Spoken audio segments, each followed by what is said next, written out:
Así que esto se llama la puerta esencial hacia la verdad por medio del despertar instantáneo, por el venerable Da-su Hubai, también conocido como Gran Pérdida. Y después habla de ¿cómo se llama? Dice, él habla de que publicar este tratado le preocupa que pueda fallar en interpretar correctamente la mente sagrada. Y aquí es donde nos encontramos con la primera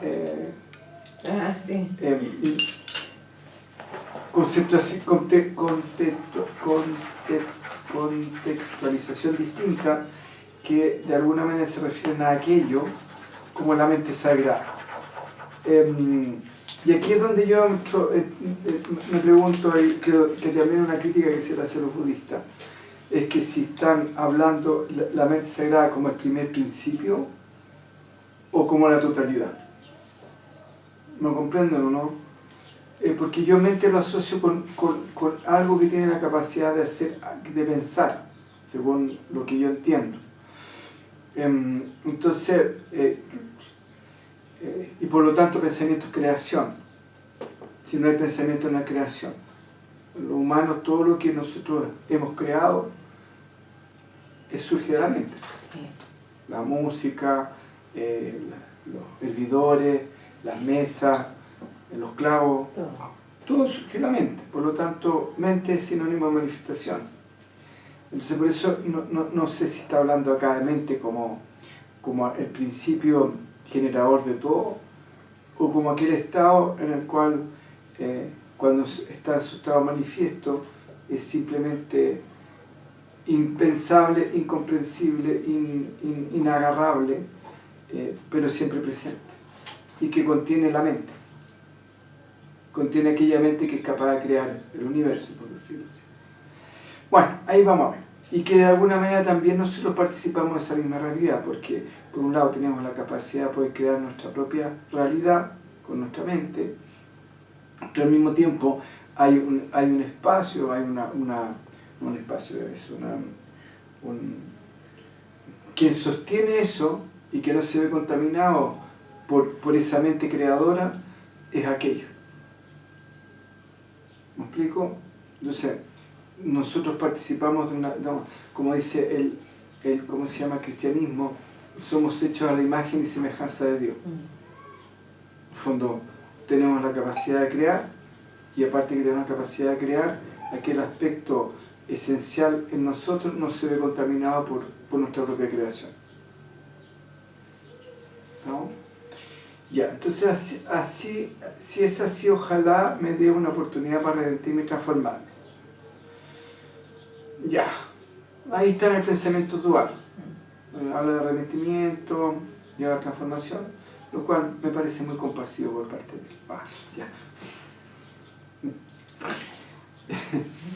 él. Ya. Sin embargo, si tengo éxito en dar a conocer la verdad sagrada, dedico el mérito resultante a todos los seres vivos, con la esperanza de que todos ellos alcancen la verdad en su próxima vida.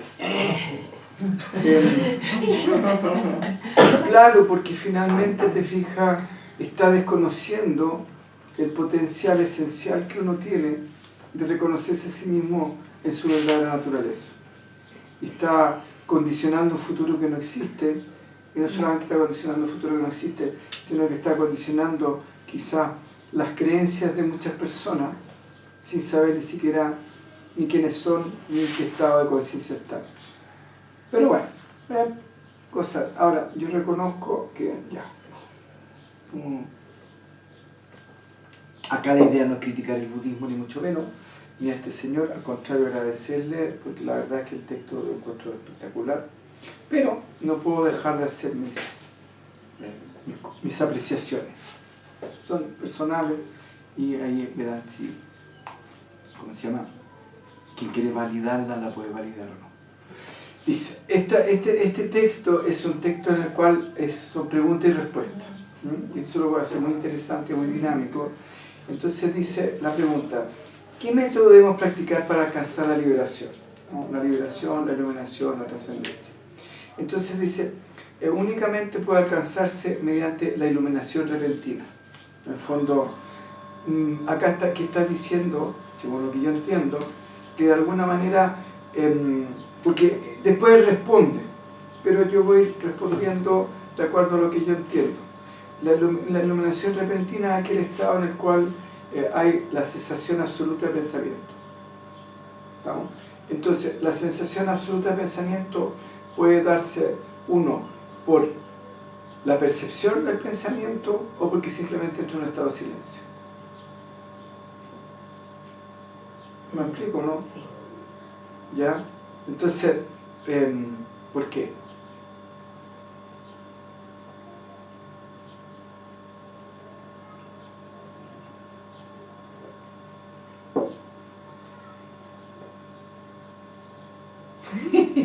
¿Por qué? Pues, si dijiste sí, en realidad sí, ¿por qué? Porque al ir practicando samadhi, Ya, sí. se ya. va como instalando eso y hasta que se establezca. Ya, súper, ya. Ahora, lo que pasa es que no se habla de iluminación repentina porque a partir de lo dual no se puede llegar a lo unitario. ¿Comprenden? Entonces hay un espacio en el cual simplemente sucede. Es un suceder. ¿No? Y ese suceder surge cuando justamente dices tú, ya los pensamientos cesan. Cuando ya no hay pensamiento, sucede. ¿Me explico, no? Sí. ¿Queda claro eso, no? Sí. Cuando el mar no tiene ola, sucede que se queda quieto. Pero no hay un sacar olas, ni hay un poner olas, sino que simplemente cuando el mar se aquieta no hay ola. Y eso sucede. Y ¿estamos? No hay una acción para quitar las olas, ni hay una acción para poner olas. Simplemente sucede. ¿Estamos? Entonces, sucede. Y lo otro es cuando el estado de conciencia me permite experimentar en forma natural la comprensión de que nada, absolutamente nada de lo que existe, ni de lo que no existe, me puede sacar del estado de plena conciencia, o de aquello. Y por lo tanto, y todo lo que existe y todo lo que no existe es una expresión de aquello. ¿Me explico? Y por lo tanto, la presencia, ausencia, pensamiento no es relevante. ¿Comprenden? Porque si yo veo, soy un biólogo y agarro con un microscopio un cuarto de la mitad de la manzana, el medio de la manzana, la parte de afuera de la manzana y el corazón de la manzana, siempre va a haber manzana. Y si le voy cambiando las formas, también siempre va a haber manzana. Por lo tanto, la forma pierde sentido, sabiendo que es manzana. ¿Estamos? Ya. Entonces dice, ¿qué es la iluminación repentina? Repentina significa liberarse de los pensamientos manchados instantáneamente. ¿Estamos? Entonces, de alguna manera, está diciendo de que cuando te liberas de los pensamientos manchados, ¿y cuáles son los pensamientos manchados? Los pensamientos duales. ¿Estamos? Cualquier pensamiento que sea dual. Ahora, también se puede referir al hecho de aquellos pensamientos que pueden estar con negatividad. Ahí podemos ver distintos acercamientos. ¿Estamos? Pero si lo vemos en estricto rigor, repentina significa liberarse de los pensamientos manchados instantáneamente. En el fondo, no le doy pie al pensamiento dual. Entonces, y volvemos nuevamente, simplemente no le doy pie al pensamiento dual porque hay una comprensión y una experiencia esencial en la cual me doy cuenta de que lo percibido y el perceptor son lo mismo y por lo tanto no hay dualidad, o porque simplemente me doy cuenta que haciendo lo que haga, sea lo que haga, o no haciendo nada, no puedo salir de aquí.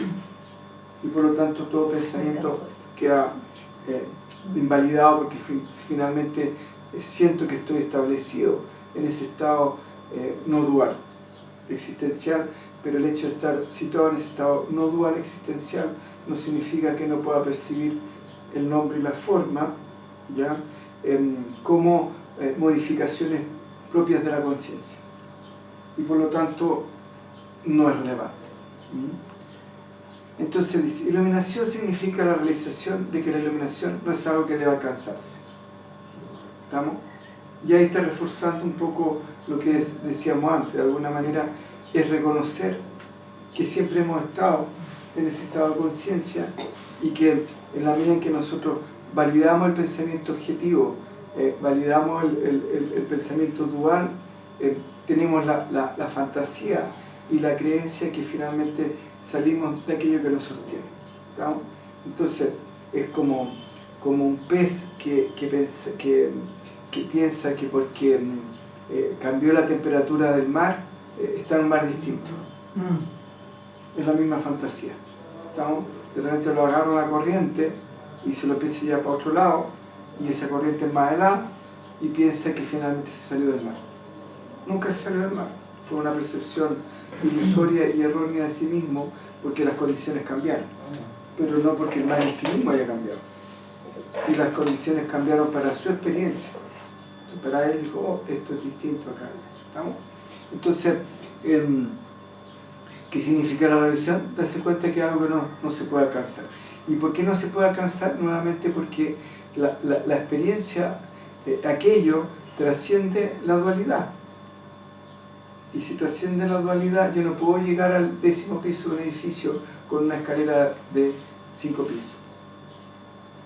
Por mucho que exista el 10º piso, si la escalera llega hasta el 5 piso, no puedo llegar arriba. Entonces, por mucho que me esfuerce, no puedo alcanzarlo. Entonces, no puedo alcanzar un estado unitario desde una dinámica dual. Imposible. ¿No? Entonces, eso por un lado.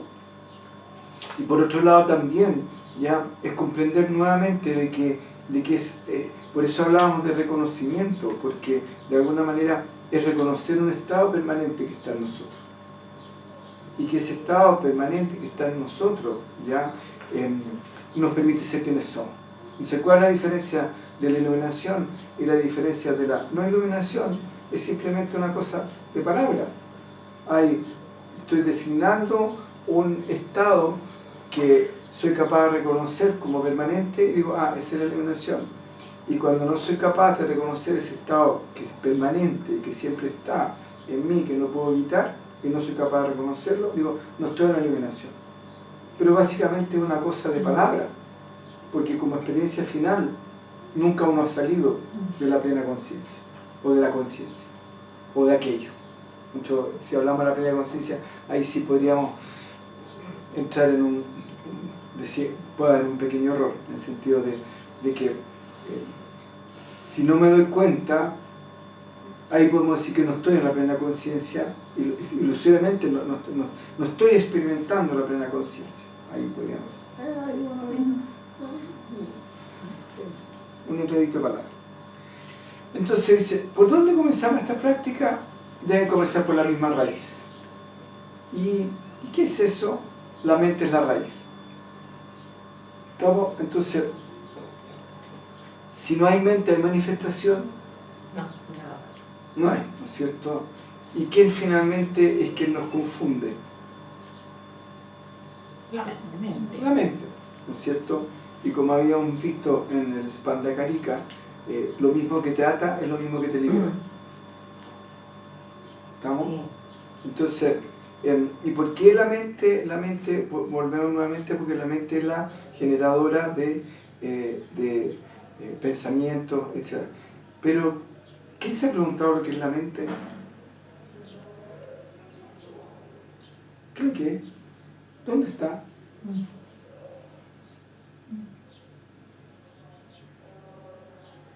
Sí, pues, se dan cuenta que yo quiero ponerla encima de esa silla y no tengo, ¿cómo la agarro para sacarla y ponerla ahí?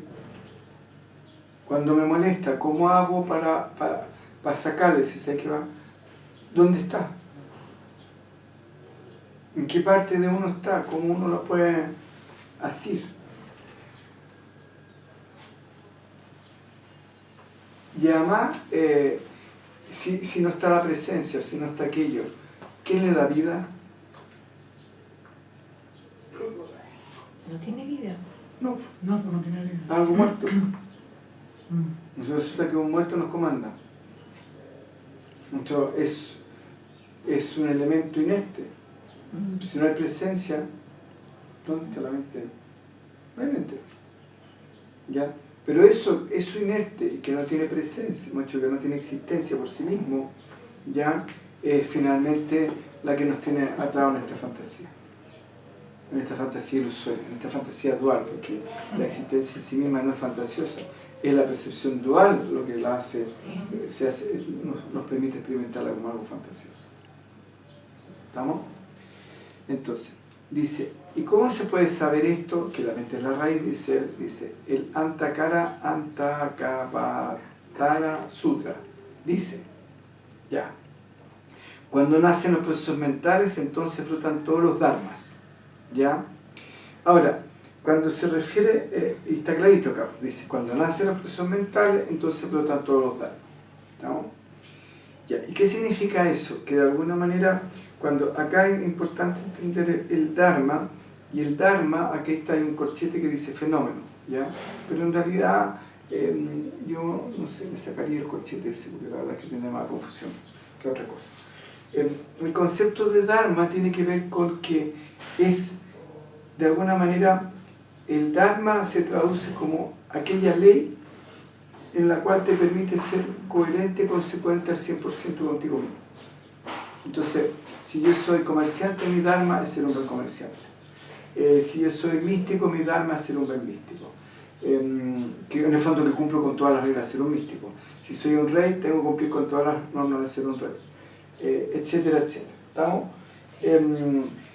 Ya, esa es la interpretación, pero para mí Dharma es un proceso mucho más complejo y sobre todo como está planteado acá, en términos de que es aquello que me permite ser coherente, consecuente con aquello que me permite ser coherente y consecuente con la expresión de lo que me permite ser quien soy. ¿Me explico, no? Entonces, por ejemplo, una manzana es dármica de principio a fin, porque nunca dejó de ser inconsecuente con su realidad manzana.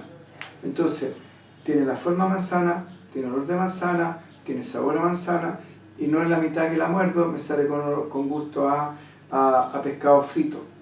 Y después le pego otra mascada y termina con frutilla con crema. Y después le pego otra mascada y queda con ají.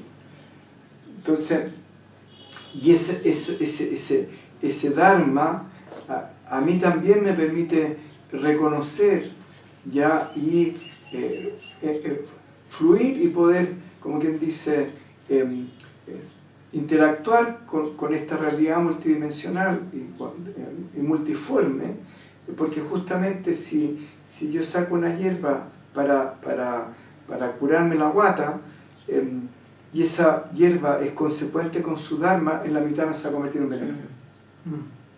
¿Comprenden? Entonces, para mí el dharma tiene que ver más con eso, con cómo, entonces, ¿y cómo se aplica eso en el ser humano?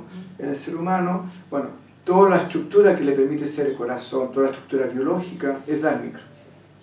Y cuando se empieza a enfermar, podríamos decir, empezó a perder su dharma y entró en el proceso del karma, donde hay acciones y reacciones que le pueden afectar positiva o negativamente. ¿No? Y el dharma de uno es el desarrollar la plena conciencia. Reconocerse finalmente como una entidad o un ser, ¿ya? O reconocer a sí mismo como aquello, como lo que somos finalmente. Una expresión de la plena a nivel fisiológico y a nivel individual, una expresión de la plena conciencia, en el fondo de la totalidad de aquello, ¿ya?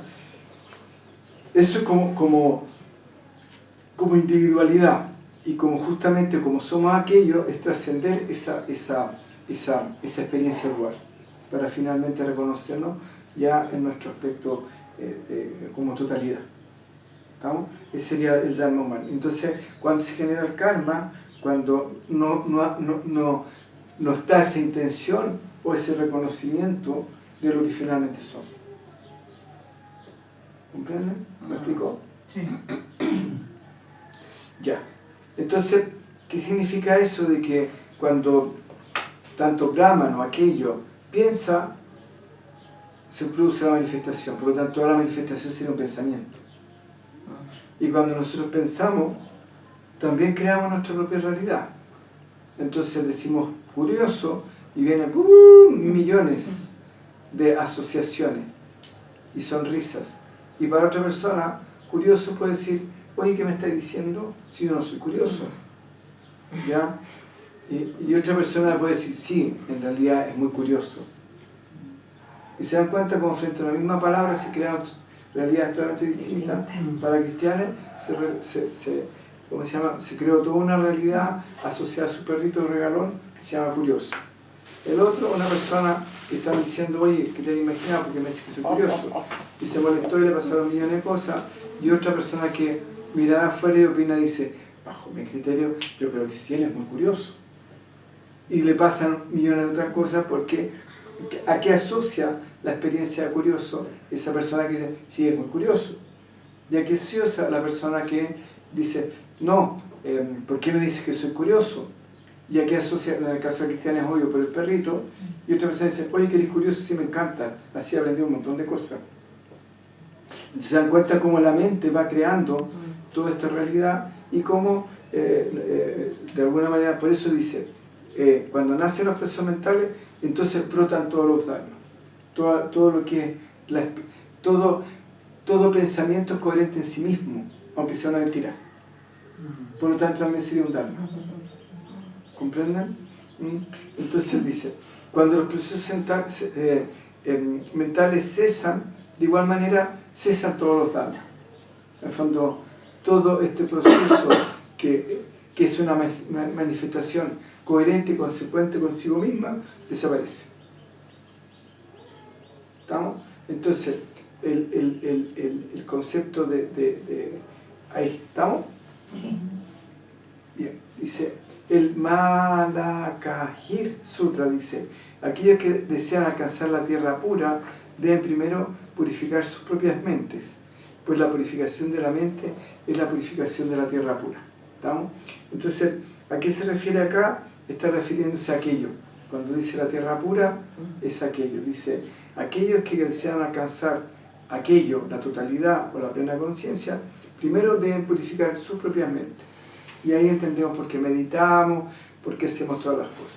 Y hay distintas formas de purificación. Está la purificación con el mantra, que son lo que ya hemos visto. En el caso de los budistas, ellos tienen sus propias metodologías, ¿ya? Y está la purificación de la plena atención. Y la plena atención es lo que hemos conversado constantemente, que tiene que ver con ¿cómo se llama? Con la práctica del espejo, y ahora toma conciencia del espejo, con la pregunta de la percepción, las preguntas que uno se hace respecto en relación a la percepción, las prácticas también con ojo abierto, y la comprensión de la, como quien dice, la comprensión de sí mismo desde una perspectiva no dual. ¿Estamos? ¿No puedo parar un poquito así? Ya, no, pero tiene un sentido. Lo que pasa es que si hay ciertas enseñanzas que si se entregan a destiempo, lo único que genera es confusión. Entonces, por eso porque hablamos con más detalle de lo que nos estábamos refiriendo, pero no es por ser egoísta, ni mucho menos, todo lo contrario. Yo creo que es un acto de generosidad, sobre todo en esta cultura donde todo lo tengo que saber y es mi derecho. En el fondo no puede, y donde además nos han ido condicionando a tener vida privada, con el WhatsApp, con el esto, con acá, ha sido todo un condicionamiento para que tú finalmente, seas un esclavo psíquico, energético de quienes te quieran manejar, porque tú no tienes derecho a vida privada. Entonces el día de mañana te van a poner una cama en tu casa y te va a dar lo mismo. ¿Qué importa? ¿Qué importa? Total, ya perdí hace tanto tiempo la privacidad con el celular y me fui acostumbrando de a poco que una más o una menos da lo mismo. Ya, el sutra de la doctrina legada por el Buda dice, a través del control de la mente, todo se vuelve posible para nosotros. Bueno, para nosotros, controlar la mente es no controlarla. ¿Estamos? ¿Y cómo no controlamos la mente, controlando la mente, no controlándola? A partir de lo que estábamos hablando delante. Así que, chachán. Entonces, como decíamos, ¿cómo controlamos nosotros la mente? ¿Ya? No controlándola. ¿Y cómo logramos el no control de la mente, o no ni siquiera teniendo la intención de controlarla? A través de quebrando el pensamiento dual. ¿Ya? Simplemente no entramos en el juego del pensamiento dual. Bien. Entonces dice, el otro sutra dice, los sabios buscan la mente, no al Buda. Los tontos buscan al Buda en vez de buscar la mente. Yo lo encuentro genial. ¿No? Porque volvemos nuevamente ya la raíz, como decía en el sutra anterior, la raíz de todos los fenómenos, o de todos los dharmas, o de todo el proceso de manifestación, surge de la mente. Entonces, lo que pasa es que hay distintas escuelas dentro del budismo también, y hay distintas escuelas donde van teniendo distintas metodologías, lo mismo que los hindúes, hay 6 escuelas clásicas de filosofía. Entonces, cuando él habla de controlar la mente, él está hablando dentro de alguna de esas escuelas, que no sabemos cuál es, ya parece que es budismo Chan, que el budismo Chan es chino, porque dice Chan, una parte habla de Chan. Pero bueno, dentro de ese budismo sí se habla tienen distintas metodologías. Y volvemos a lo mismo, en el fondo los sabios buscan la mente, no al Buda. Los tontos buscan al Buda en vez de buscar la mente. Entonces, en ciertas disciplinas se trata de controlar la mente. En el caso de nosotros, controlamos la mente no controlándola. ¿Estamos? Porque sabemos porque finalmente, si nosotros logramos entender la naturaleza esencial de aquello que sostiene la mente y qué es lo que es la mente en sí, que finalmente es una modificación de aquello, deja de ser un problema. Porque ya al quebrar el pensamiento dual, lo que estamos percibiendo no lo estamos percibiendo dualmente. Por lo tanto, no es tema. No nos dejamos atrapar por el nombre y la forma. ¿Me explico? ¿Estamos? Bien. Entonces, los sabios regulan su mente en vez de sus personas. Los tontos regulan sus personas en vez de su mente. ¿Estamos? Entonces aquí está dándole un buen palito al buenito, al que aquí, y sobre todo, te fijas, toda la tontera que de alguna manera ya conocemos. ¿Estamos? Entonces, pero acá es interesante porque si nosotros lo aplicamos esto al trabajo que estamos haciendo nosotros, ¿cuál es nuestra forma de regular la mente? Es el proceso de recordación. Donde entramos en ese proceso recordatorio. ¿Y qué es lo que nos recordamos? Como dice Norberto, es súper importante eso, porque no es un proceso racional, por eso es paradojal, por eso es una práctica no práctica. En el fondo, estoy practicando algo que no es una práctica, entre comillas. Pero esa no práctica, o ese no practicar, es lo que me lleva finalmente a la plena conciencia. Y porque es una experiencia. Es una experiencia, no es una conclusión, no es un proceso racional, es una experiencia.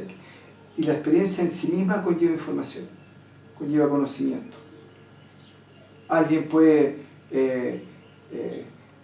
estar en un país donde no habla el idioma, ¿ya? Y a partir de hechos puede entenderse con la persona. ¿Me explico, no? O, por ejemplo, yo puedo no saber, un niño puede que no saber qué es lo que es un fósforo, y por más que uno le explique, que no juega, mientras no tiene la experiencia, no surge conocimiento. Uno dice, hijita no juega con fuego, hijita no juega con fósforo, se va a quemar, hijita no juega con... Y se quemó, y se acabó el tiro, y aprendió todo lo que no había aprendido durante media hora, que la mamá le decía, harta paciencia me da la señora, pero bueno, mi hijita no juega con fósforo, mi hijita no juega con fósforo, mi hijita. ¿Lo comprenden? Entonces volvemos a esta fantasía donde nos han querido convencer de que la razón es la inteligencia. Y inteligencia y razón no tienen nada que ver. Y finalmente, y que la única forma de poder entender la realidad es a través de la racionalidad. Y no tiene nada que ver. Hay una inteligencia que no tiene que ver con la razón y tiene que ver con la experiencia. ¿Estamos? Entonces, una persona puede tener un manual de estudio de agronomía, un manual maravilloso de cómo harán la tierra, y resulta que llega el campesino que quizás no sabe ni leer ni escribir, así, no sé, 50 años atrás, y el tipo hace así, ¡puing! Y le da una clase magistral al Señor de cómo cultivar la tierra. El tipo se hizo un estudio de agronomía que aquí y que allá, y el viejito llegó y plantó los porotos, y resulta que a él le salen los porotos y al caballero no le salió ninguno, al estudioso. Pero ¿cómo acá? Y ya, si yo vine a estudiar de la universidad acá, porque la experiencia de él le decía cómo estaba la humedad de la tierra, cuándo era el mejor momento de plantar, miraba para el cielo, quizás veía la luna y decía, no es el momento. Había un montón de cosas que él sabía, miraba la tierra, qué sé yo, etcétera, etcétera, etcétera, etcétera. Quizás sentía la semilla, ya, esta se iba a brotar, esta no, iba seleccionándola. ¿Y de dónde lo sacó? De ningún manual, la experiencia. Entonces, caemos en la fantasía de la mente, caemos y nos han educado en eso, nos han educado en esa tontería. Bien, entonces, acá como decíamos, ¿cómo regulan nosotros nuestras mentes? La regulamos a partir de, de quebrar el pensamiento dual. Simplemente eso. Entonces, después dice, el Sutra de los nombres del Buda declara, el mal brota de la mente, mediante la mente se supera el mal. ¿Estamos? De esta forma podemos saber que todo bien y todo mal proceden de nuestras mentes, que la mente es la raíz. ¿Estamos? Entonces, acá dice de alguna manera que finalmente el bien y el mal son pensamientos duales. Son pensamientos duales. ¿Estamos? En el fondo, ¿qué es lo bueno? Aquello que a partir de las consecuencias y de los resultados que me dio, en función de mi necesidad, yo lo califique como bueno. Y aquello que a partir de analizar los hechos no estaba de acuerdo a lo que yo quería, es malo. Entonces, un asesino que mató a alguien considera que lo que hizo es bueno, porque logró su objetivo, que era matar. Y la persona que vivió la experiencia de ser asesinada, o los familiares que vivieron la experiencia de que esa persona fue asesinada, lo consideraron malo, porque, ¿cómo se llama?, contravenía en el fondo, el análisis de resultados que hicieron de esa experiencia estaba en contra de sus necesidades. Entonces, y ese proceso ya está finalmente generado por la mente. El punto es que, si bien es cierto, el bien y el mal es un proceso, una fantasía de la mente, que es una forma de calificar o clasificar lo que me conviene, lo que no me conviene, lo que me gusta, lo que no me gusta, lo que me agrada, lo que no me agrada, lo que cumple con mi expectativa, lo que no cumple con mi expectativa, que es una fantasía de la mente. Para la realidad, lo que sí existe es un hecho y consecuencia. Entonces, frente a un hecho, hay una consecuencia. Como habíamos dicho, la vida está viva, y como está viva, responde a nuestras acciones, a cómo interactuamos con ella. Entonces, ya está respondiendo a nuestra forma de interactuar con ella, porque si está, como está viva, depende de mis acciones, cómo ella va a responder. ¿Estamos? Entonces, acá esto del bien y el mal, bueno, volvemos nuevamente que es un pensamiento dual, pero que el hecho de que no exista el bien y el mal, mientras estés en la manifestación y mientras estés en la dualidad, las consecuencias te van a afectar igual, más allá que exista o no exista. Entonces, de esta forma saber que todo bien y todo mal procede de nuestras mentes. Finalmente, la mente es la raíz del pensamiento dual. Y mientras nosotros estemos en el pensamiento dual, vamos a estar sujetos al placer, al dolor, a la alegría, a la tristeza, al bienestar, al malestar. Y vamos a seguir pegados este juego transmigratorio. Bien, entonces, si deseáis,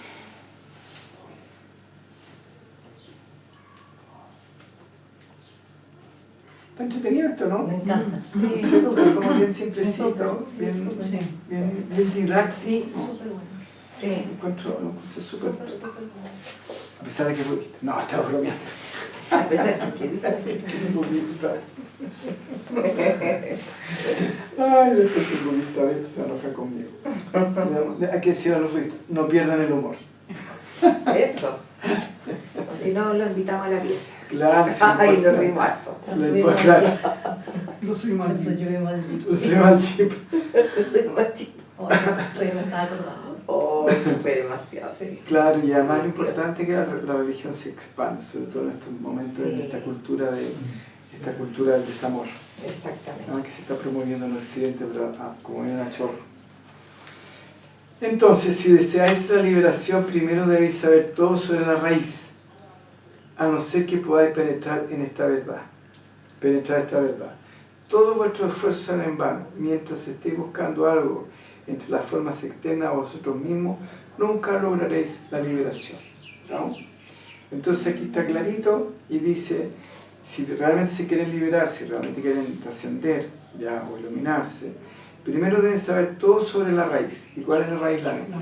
En el fondo, entender la dinámica del pensamiento dual y cómo estamos constantemente siendo atrapados por el pensamiento dual, donde el pensamiento dual nos hace creer ya que el sujeto nos hace percibirnos a nosotros mismos como distintos de lo que observamos, donde nos hace creer que el sujeto, que el observador y el observado son diferentes, donde nos hace creer ya de que me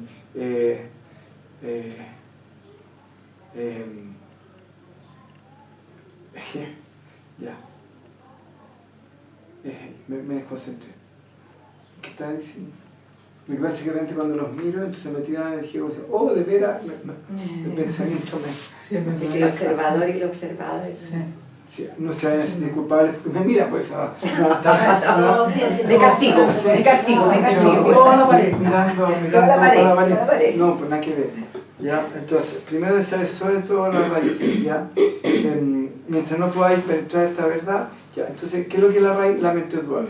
Estábamos diciendo, y cómo, de alguna manera, cómo la mente dual nos hace creer, nos hace fantasear sobre que finalmente, en primer lugar, que tenemos cuerpo, y que la relación que tenemos con el cuerpo es verdadera, y la relación que tenemos con el cuerpo es absolutamente mentirosa. ¿Y por qué absolutamente mentirosa? Absolutamente mentirosa. ¿Por qué? Porque es una ilusión de los sentidos. Ya es una ilusión de los sentidos que está determinada básicamente por, ¿cómo se llama? Por el sistema nervioso y el cerebro.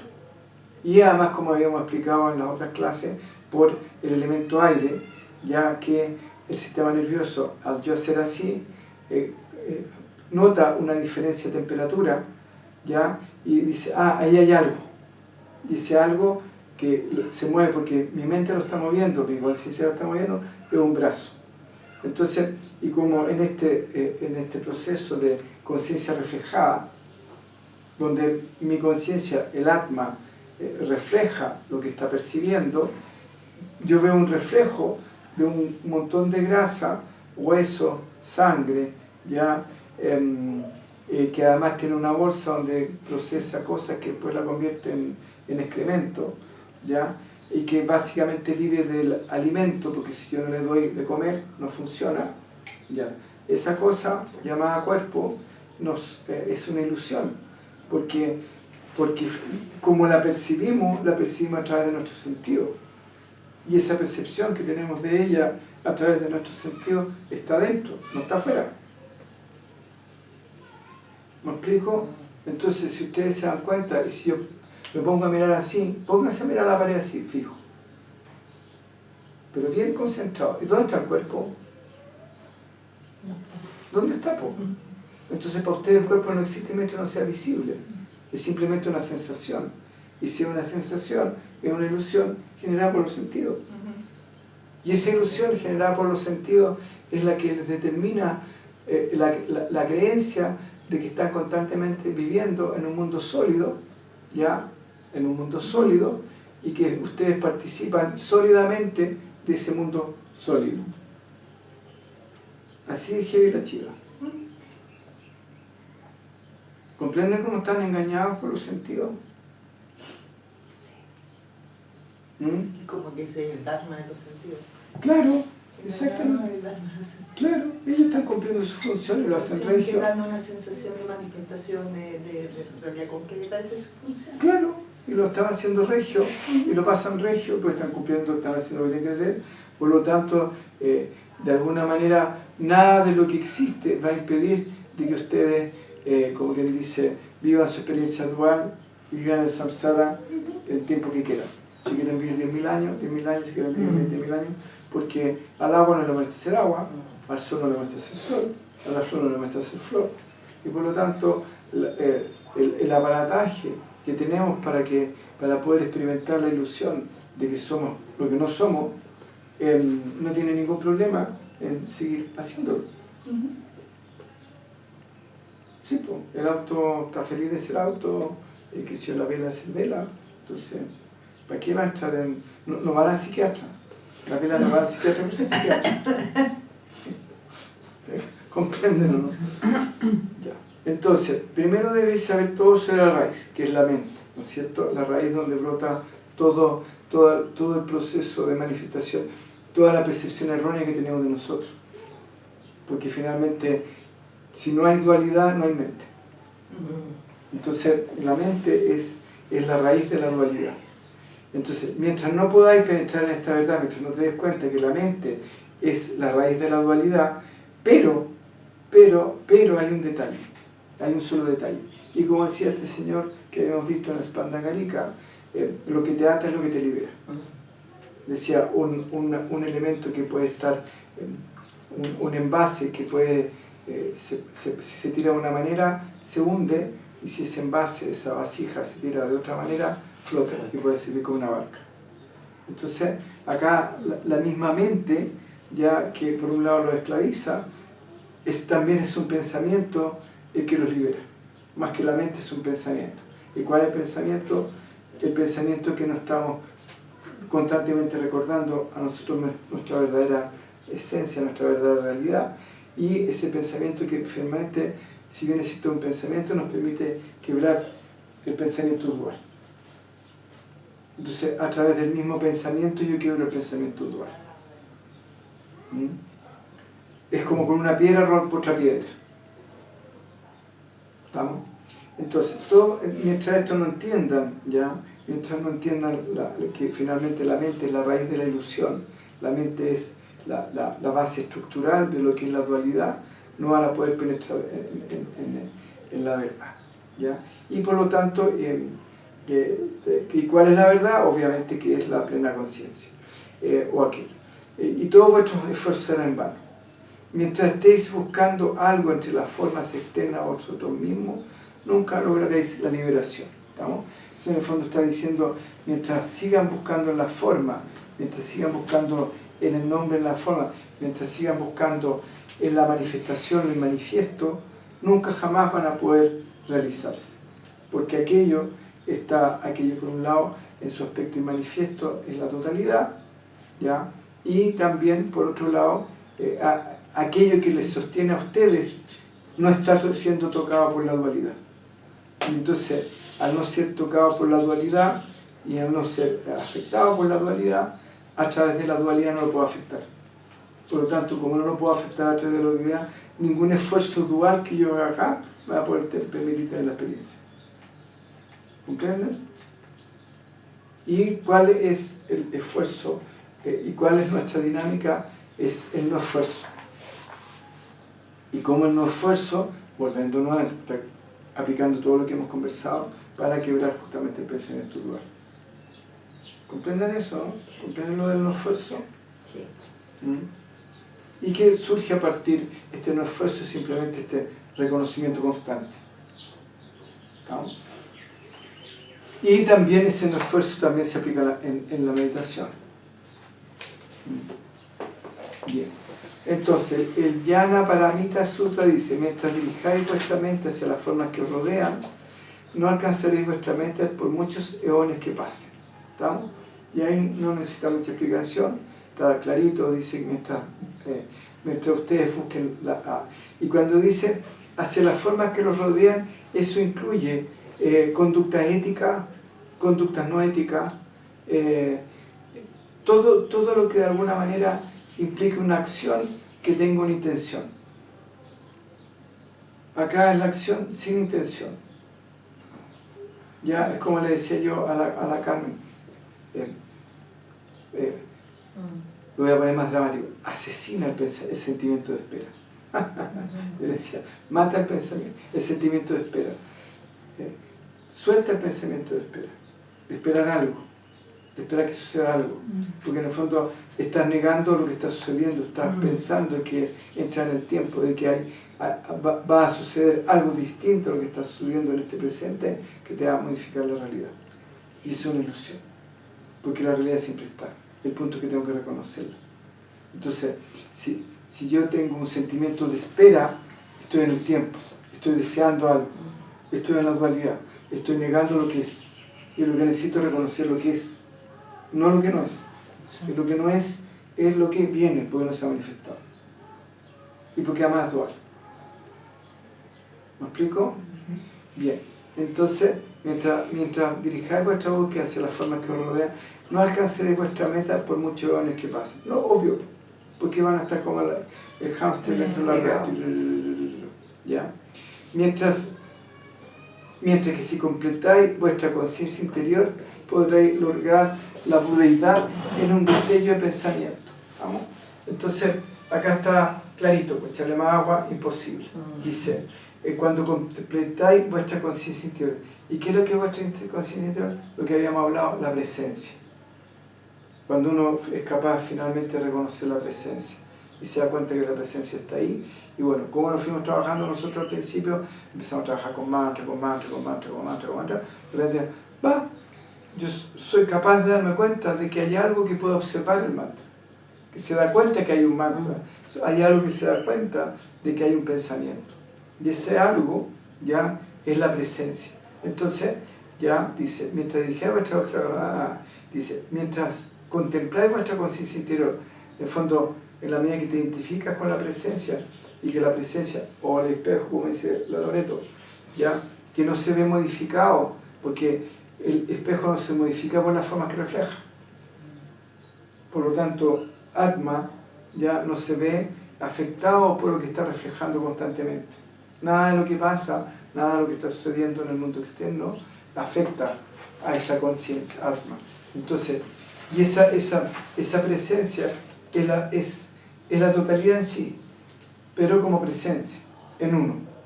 Entonces, y eso es la budeidad, el estado de budeidad. Entonces dice, mientras que si contempláis vuestra conciencia interior, ¿ya? Podéis lograr la budeidad en un destello de pensamiento. En el fondo, estoy en la presencia, y al estar en la presencia, ya, listo, se acabó el cuento. ¿No? Ahí estoy. Pero volvemos nuevamente a lo que hemos dicho. Es cierto, logras el estado de budeidad, pero ¿te sostiene el estado de budeidad? Esa es la gran pregunta. Entonces, el punto es, como alguien dijo por ahí, practicando samadhi, ¿ya? O haciendo las prácticas que estamos diciendo, porque cuando practicamos samadhi lo podemos practicar con los ojos abiertos o con los ojos cerrados, como lo hemos estado haciendo, ¿ya? Pero también habíamos hablado del momento a momento, el día a día, y cuando uno va caminando, cuando etcétera, etcétera, etcétera, y ese estado constante de recordamiento. Bien, entonces dice, ¿y cómo se realiza la práctica?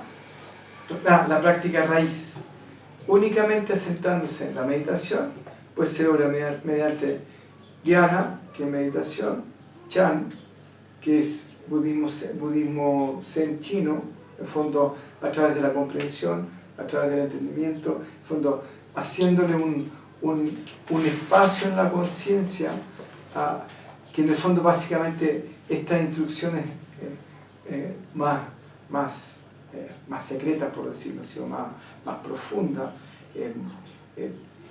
son un apoyo en este proceso. Es cierto, es un proceso dual, pero que tiende a romper el pensamiento dual. ¿Estamos? ¿Ya? Y sería Chan, o sería la disciplina que ellos siguen, o que está diciendo el Señor, y Samadhi.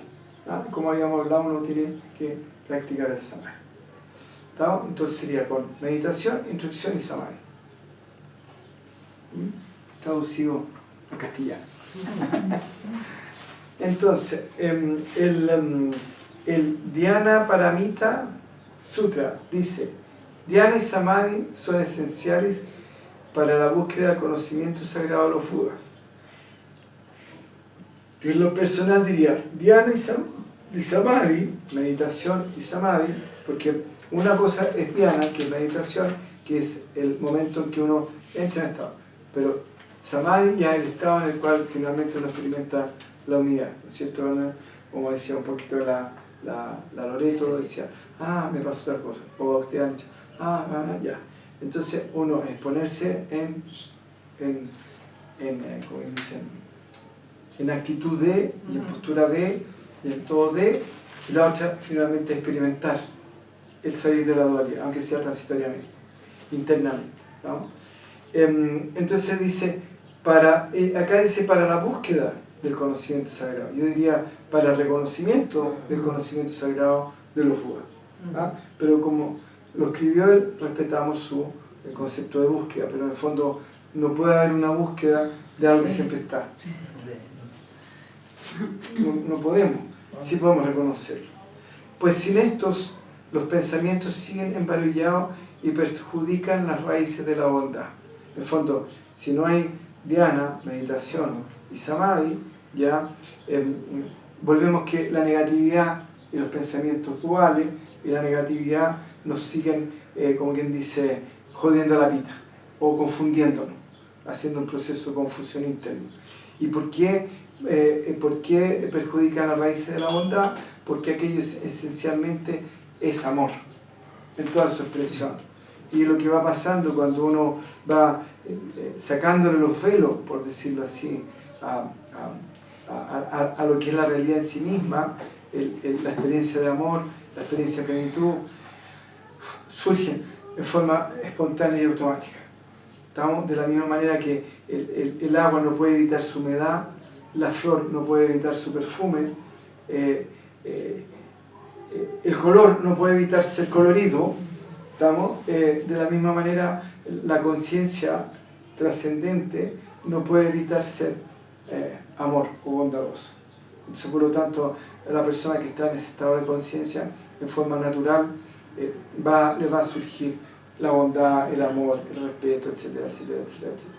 Y no solamente le va a surgir eso, sino que va a establecer un feedback existencial, donde se da cuenta de que todo lo que está experimentando no solamente es la conciencia de aquello que se está experimentando en sí mismo como nombre, como forma, como color, como toda la manifestación, sino que todo eso, a pesar de cuando se rompe el pensamiento dual, te das cuenta que finalmente todo es una experiencia de amor, en su totalidad.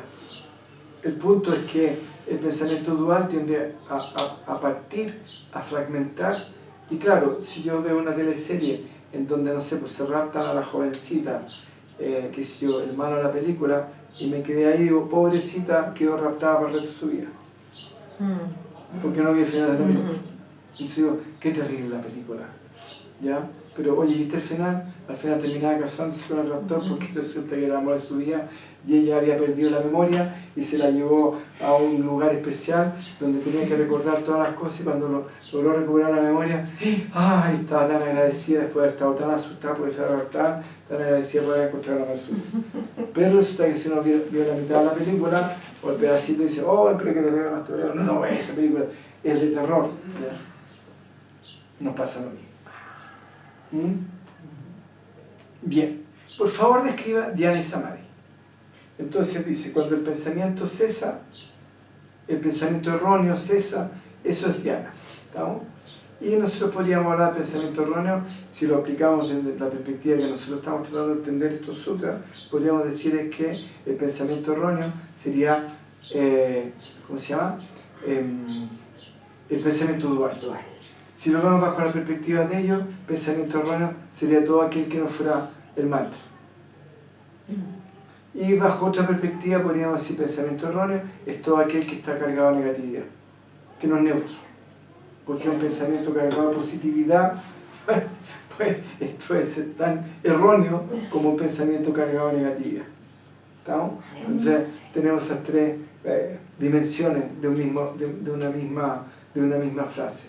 La dimensión de que el pensamiento erróneo es el pensamiento dual, el pensamiento erróneo es cualquiera que no sea el mantra, y el pensamiento erróneo ya es, ¿cuál es el último que se me olvidó? Que no sea neutro. Que no sea neutro. ¿Estamos? Y eso sería Dhyana. Y también hay un cuarto nivel de realidad frente a esta misma realidad, cuando hay silencio.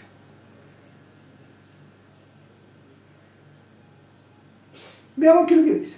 Twain dice, cuando os asentáis en vuestra naturaleza original, eso es Samadhi. Ciertamente esa naturaleza original es vuestra mente eterna. ¿Estamos? Entonces cuando se sitúan en la presencia y se asientan ahí, dicen, oh, estoy ahí en la presencia y no puedo evitarla, estoy en Samadhi. Ya sea con los ojos abiertos o con los ojos cerrados. ¿Comprenden? Ciertamente esa es la naturaleza original de vuestra mente eterna. Y cuando se refiere a la vuestra eterna, se refiere a aquello. Acuérdense que los budistas hablan de la mente. Entonces, cuando finalmente me sitúo en la presencia, me reconozco como la presencia, me doy cuenta que no puedo evitar la presencia y que siempre estoy ahí, eso es Samadhi. Y cuando, ¿cuál es la consecuencia de eso? Que me doy cuenta que mi naturaleza original, quien soy realmente, lo que finalmente soy, es esa conciencia, ¿cómo se llama? La plena conciencia, la totalidad. Ahora, si nos ponemos medio peludos, que esto en el sentido de que podemos entrar en una suerte como de interpretación que no sabemos si es erróneo o no, puede querer estar significando vuestra mente eterna como Atma. ¿Y por qué como Atma? Porque Atma es el que refleja todo el proceso existencial. Y para que haya un reflejo, tiene que haber actividad, vibración, como decíamos en el Spanda Karika. ¿Estamos? Entonces, de alguna manera, si lo vemos como Atma, sería aquella mente esencial que permite o observa o participa de todo lo que sucede sin juicio. Simplemente experimenta. Experimenta lo que hay que experimentar. No hay juicio, porque sabe que todo lo que está experimentando simplemente es su propia creación.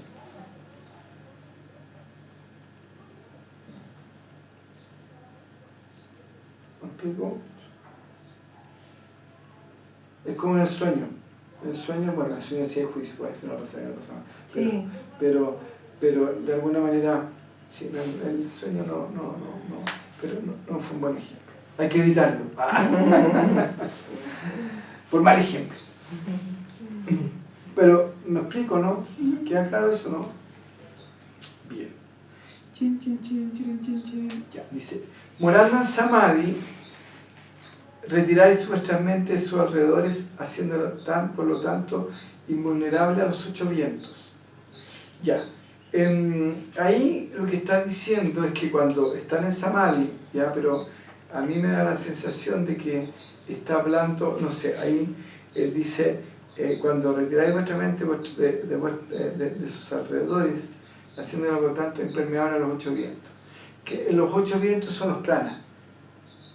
Y los pranas son pranas, en el fondo es todo el aparataje energético que mueve el cuerpo físico y que mueve los sentidos. ¿Estamos? Entonces, cuando entro en Samadhi, con los ojos cerrados, entro en Samadhi, como la mente se absorbe en sí misma, y después que se absorbe en sí misma, se absorbe en Atma y queda en la totalidad. no hay percepción externa, no hay percepción de estímulo externo, por lo tanto eres impermeable a los 8 vientos. ¿Estamos? Esa es una interpretación.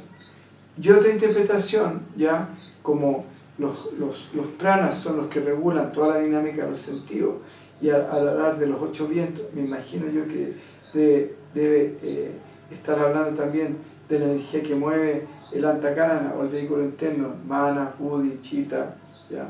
Ahamkara, ¿ya? ¿Qué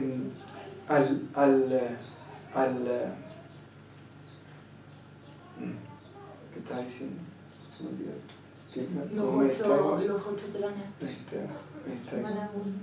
Ya, entonces dice, si le trae vuestra mente otro lugar, es una importante enfermedad, los 8 vientos. Ya. Como decía, puede ser eso, de los que no es que lo que pasa es que de repente están así, entonces empezar a de repente se me quedan cosas aparte, entonces estoy como pensando como doble o triplemente a veces vamos a ir armando. Entonces por eso realmente me desconcentro, cualquier cosita que me desconcentre me saca de ese armado que voy haciendo.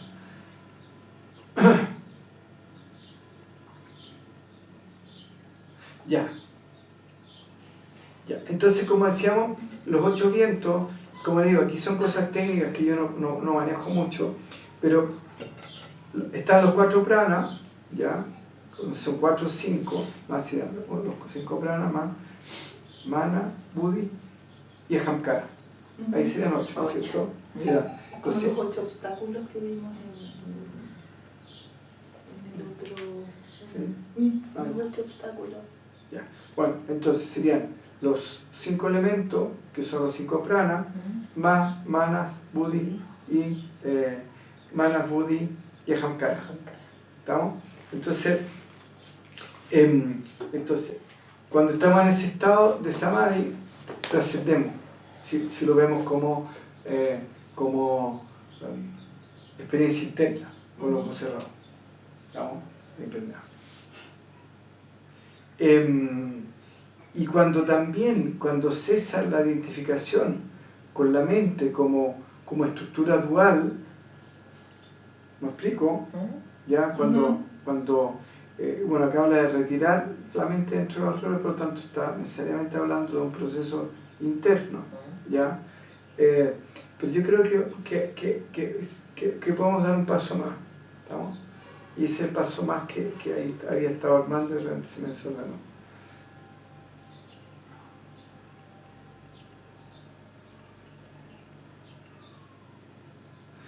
Que si yo rompo mucho, si yo me sitúo en la presencia, en el fondo, morando en Samadhi, en el fondo, si me sitúo en el estado de la presencia y me reconozco ahí, ya en la presencia, de alguna manera me reconozco en la presencia y me doy cuenta que finalmente todo lo que está...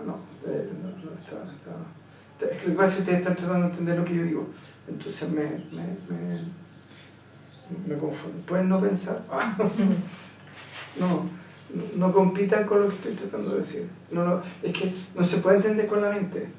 Entonces si ustedes lo entienden, tratan de entenderlo con la mente y yo empiezo a preguntar. Porque ustedes van abriendo el espacio de lo que yo les puedo decir. ¿Me explico? Entonces,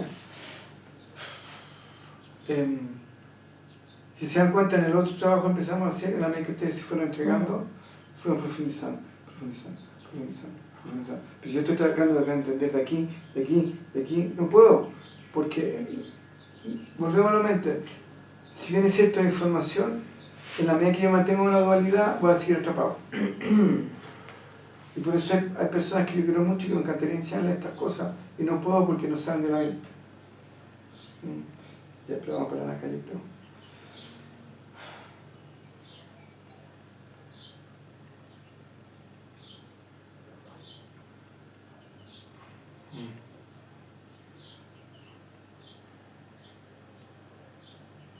Sí, ya.